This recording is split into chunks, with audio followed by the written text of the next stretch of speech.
दोस्तों, यदि आपने एसएससी का रजिस्ट्रेशन करने में या फिर फॉर्म अप्लाई करने में इनमें से कोई गलती कर दी है तो ये वीडियो आपके लिए बहुत ही ज़्यादा इंपॉर्टेंट होने वाला है, क्योंकि आज के इस वीडियो में हम आपको बताएंगे कि कैसे आप अपने एसएससी के रजिस्ट्रेशन में या फिर फॉर्म भरने में हुई मिस्टेक को मॉडिफाई कर सकते हो। तो दोस्तों, इस वीडियो को कंप्लीट लास्ट तक जरूर देखिए। नमस्कार दोस्तों, मैं हूँ रवि सिंह और आप देख रहे हैं talk with Ravi YouTube channel. चलिए आज का वीडियो हम स्टार्ट करते हैं।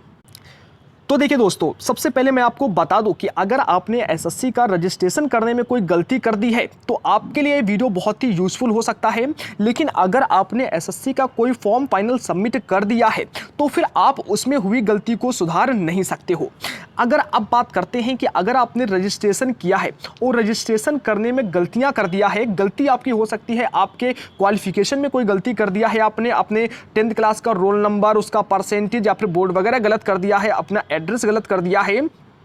या फिर अगर आपने फोटो एंड सिग्नेचर में कोई गलती कर दिया है तो फिर यहां पर मैं आपको बता देता हूं, आपके लिए बहुत ही अच्छा मौका है उसे सही करने का। एक चीज आपको ध्यान देना होगा कि अगर आपने एसएससी का रजिस्ट्रेशन किया और उसमें कर दी कोई आपने एक गलती, अब गलती होने के बाद अगर आपने उसी गलत रजिस्ट्रेशन से फॉर्म भी अप्लाई कर दिया, फाइनल सबमिट भी हो गया, तो फिर आपका कुछ नहीं किया जा सकता है। ठीक है, जो आपने भर दिया है वह भर दिया है, अब आपका उसमें कुछ भी नहीं हो सकता है। अब आप अगर अपने रजिस्ट्रेशन को कुछ भी चेंजेस भी करते हो तो आपके फॉर्म में कुछ भी बदलने वाला नहीं है। लेकिन अगर अभी केवल आपने अपना रजिस्ट्रेशन किया और रजिस्ट्रेशन सबमिट होने के बाद आपको पता चला कि आपके उस रजिस्ट्रेशन में कोई गलती है, तो अब आपको देखिए क्या करना है। आपको सिंपली से क्या करना है कि जिस रजिस्ट्रेशन में आपकी गलती हुआ है और अभी तक आपने फॉर्म अप्लाई नहीं किया है, आपको सिंपली उस रजिस्ट्रेशन को ऐसे ही छोड़ देना है। आपको क्या करना है कि एसएससी की साइट पर आकर एक नया रजिस्ट्रेशन करना है। नया रजिस्ट्रेशन आपको कैसे करना है उसका वीडियो मैंने ऑलरेडी बना कर रखा है, आप नीचे प्लेलिस्ट में आकर या फिर नीचे जो वीडियो हमारे हैं उसमें देखिएगा, वहां पर आपको वीडियो मिल जाएगा कि आपको अनदर रजिस्ट्रेशन इसमें कैसे करना है। और मैं आपको एक बात कंफर्म कर दूं, अब बहुत सारे अभ्यर्थियों को यह लगा होगा कि अगर आप एक दूसरा रजिस्ट्रेशन करते हो तो एसएससी आपको प्रॉब्लम तो नहीं करेगा या आपके फॉर्म तो कैंसिल नहीं कर देगा। तो भैया एक बात ध्यान से सुन लेना मेरी, रजिस्ट्रेशन अगर आपने 3 कर लिए, ठीक है, मैं एक बात बता रहा हूं, अगर आपने 3 कर लिए तो पहली बात तो आप ये समझ लीजिए कि एसएससी में केवल एक पर्सन का एक ही रजिस्ट्रेशन होता है। ठीक है, अब अगर आपने कुछ चेंजेस कर करके अपने रजिस्ट्रेशन कर लिए तो रजिस्ट्रेशन आप जितने भी कर लो, कोई भी डिपेंडेंस नहीं होता है, यहाँ पर कोई भी दिक्कत नहीं होती है आपके लिए। बस दिक्कत आपको तब होती है जब बहुत सारे अभ्यर्थी क्या करते हैं कि उनके पास एक या दो, मान लो 2 रजिस्ट्रेशन है। अब जैसे अभी एसएससी एमटीएस का आपका फॉर्म निकला हुआ है, अब बहुत सारे अभ्यर्थी क्या करते हैं कि पहले वाले रजिस्ट्रेशन से एसएससी एमटीएस का फॉर्म अप्लाई कर दिया, दूसरे वाले रजिस्ट्रेशन से भी एसएससी एमटीएस का फॉर्म अप्लाई कर दिया, अब सेम डिटेल के साथ में एसएससी एमटीएस में अलग अलग रजिस्ट्रेशन से 2 फॉर्म पहुंच गए। ठीक है, अब दोस्तों होता क्या है कि जब 2 फॉर्म सेम डिटेल्स के साथ में पाए जाते हैं तो आपके दोनों फॉर्म बन जाते हैं डुप्लीकेट एप्लीकेशन, डीए बन जाते हैं, और जिस वजह से दोनों फॉर्म आपके क्या हो जाते हैं, कैंसिल। ठीक है, तो रजिस्ट्रेशन कभी भी डुप्लीकेट नहीं होते हैं, डुप्लीकेट एप्लीकेशन होता है। तो सिंपली बस आपको यही करना है, अगर अभी तक आपने फॉर्म को सबमिट नहीं किया है, केवल और केवल रजिस्ट्रेशन ही किया है, तो उस रजिस्ट्रेशन को छोड़ दीजिए, एक दूसरा रजिस्ट्रेशन कर लीजिए जो कि बिल्कुल आपको सही करना है, और उससे आप आसानी से एसएससी का जो भी फॉर्म है उसे अप्लाई कर दीजिए। पहला वाला रजिस्ट्रेशन को आप ऐसे ही छोड़ दीजिएगा, कुछ समय के बाद ऑटोमेटिक वह डाटा पूरा और डिलीट कर दिया जाता है जब उससे कोई भी फॉर्म अप्लाई नहीं किया जाता है। तो यह बात आपके समझ में आ गई होगी। अब जरा यहां पर मैं आपको बता देता हूं उन अभ्यर्थियों के लिए जिन अभ्यर्थियों ने अपना जो फॉर्म है उसे भी सबमिट कर दिया है, रजिस्ट्रेशन या फिर फॉर्म में कोई गलती कर दी है, तो अब उन अभ्यर्थियों को क्या करना होगा।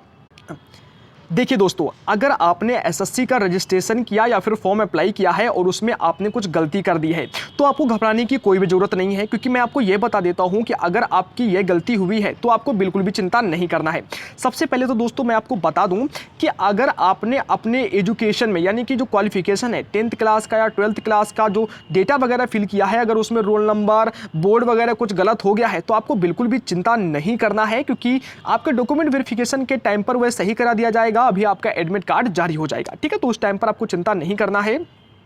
इसके अलावा अगर आपका कास्ट गलत हो गया है, ठीक है, जैसे बहुत सारे अभ्यर्थी क्या है कि अगर उनका कास्ट गलत हो गया है तो आपके सामने दिक्कत हो सकती है। लेकिन उसमें भी मैं आपको एक चीज यहां पर कंफर्म कर दूं कि अगर आप एससी कास्ट से हो और आपने गलती से जर्नल कास्ट डाल दिया है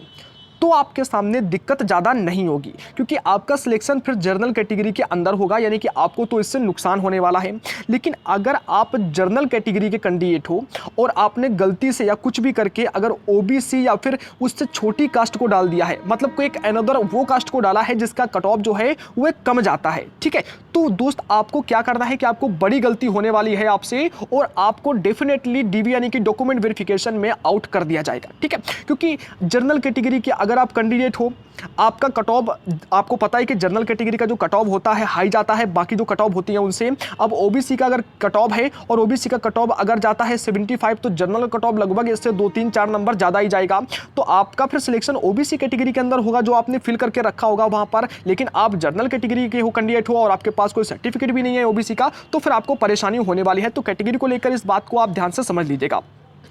इसके अलावा आपके एड्रेस में थोड़ी बहुत गलती हो गई है तो आपको कोई भी चिंता नहीं करना है, बस आपका जो पिन कोड है, पिन कोड आपका बिल्कुल करेक्ट होना चाहिए और आपका जो स्टेट है वह आपका बिल्कुल करेक्ट डला होना चाहिए, ठीक है। बाकी अगर कोई गलती हुई है तो आपसे कोई भी दिक्कत यहाँ पर नहीं होने वाली है। इसके अलावा अगर आपके सिग्नेचर में और फोटो में गलती है, देखिए फोटो बहुत सारे अभ्यर्थियों का थोड़ा सा ब्लर आता है, तो उसके लिए कोई भी दिक्कत यहाँ पर नहीं होने वाली है। बस फोटो की कुछ कंडीशंस हैं उन्हें आपको फॉलो करना पड़ेगा यहाँ पर, लेकिन अगर फोटो थोड़ा सा ब्लर वगैरह दिख रहा है तो आपको कोई भी दिक्कत नहीं करनी है, ठीक है।